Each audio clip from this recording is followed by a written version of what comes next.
মধ্যপ্রাচ্য যুদ্ধের প্রভাবে দেশ জুড়ে জ্বালানি তেল নিয়ে অস্থিরতা চলছে। রাজধানীর বিভিন্ন ফিলিং স্টেশনে ঘন্টার পর ঘন্টা অপেক্ষা করেও মিলছে না পর্যাপ্ত তেল। পাম্প মালিকরা বলছেন, প্রয়োজনের তুলনায় সরবরাহ কম থাকায় পাম্প নিয়ে নিরাপত্তাহীনতায় ভুগছেন তারা। আর জ্বালানি মন্ত্রী বলেছেন, দেশের তেলের কোনো সংকট নেই। ঈদের কারণে গত 2 দিন সরবরাহ বন্ধ থাকায় কিছুটা চাপ তৈরি হয়েছে। মানিক শিকদারের রিপোর্ট।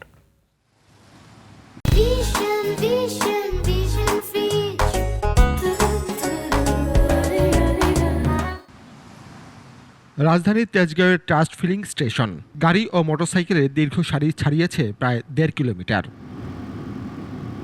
6 থেকে 8 ঘন্টা লাইনে দাঁড়িয়েও পর্যাপ্ত জ্বালানি তেল না পেয়ে ক্ষুব্ধ চালকরা। 72 ঘন্টার মধ্যে আমি তেল পাইনি, কোথাও পাই না। কালকে প্রায় 30টা পাম্পের মধ্যে ঘুরছি।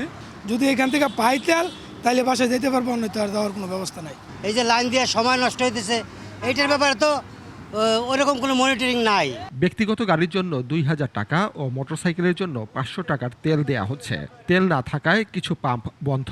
গভর্নমেন্ট বলতেছে যে পর্যাপ্ত পরিমাণ তেল আছে, কিন্তু আমরা ঘন্টার পর ঘন্টা সিরিয়াল থেকে তেল নিচ্ছি। এটা সমাধান কি? তেল থাইকেও তারা কিন্তু তেল দিতেছে না। লিমিটেড দেয়, আবার টাকা দিলে ভুল করে দেয়।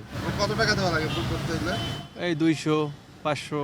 পাম্প কর্তৃপক্ষ বলছে, চাহিদার তুলনায় ডিপো থেকে সরবরাহ খুবই কম। পেট্রোল পাম্পের নিরাপত্তা নিয়েও উদ্বিগ্ন তারা। 18,000 আমাদের টার্গেট, কিন্তু সেখান থেকে আমাদের দিচ্ছে আমাদের 9,000 লিটার। 9,000 লিটার দিলে তো আমাদের তো হচ্ছে না। জনগণের ভোগান্তি, আমাদের মানুষের দিয়ে আর পারতেছি না আমরা। তো মন্ত্রী তো বলে দিচ্ছে নাকি ওই যে সবাইকে আনলিমিটেড ফুল তেল দেওয়ার জন্য, কিন্তু আমরা যদি সবাইকে আনলিমিটেড তেল দিতে যাই তাইলে মনে করেন সর্বোচ্চ 500 ঘন্টায় ধরেন চলবে। এদিকে জ্বালানি মন্ত্রী তার বাসভবনে সাংবাদিকদের জানান, তেলের কোনো সংকট নেই। জনগণকে সাশ্রয়ী হওয়ার আহ্বান তার। সরকারের পক্ষ থেকে জনগণের কাছে আহ্বান জানাবো যে আপনারা প্যানিক হবেন না এবং আপনার প্রয়োজনের বেশি তেল ক্রয় করেন না।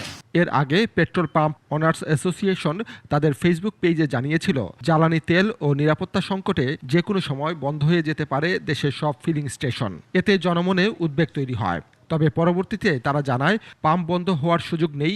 যতক্ষণ তেল থাকবে ততক্ষণ চলবে সরবরাহ। মানিক শিকদার, 21 টেলিভিশন, ঢাকা।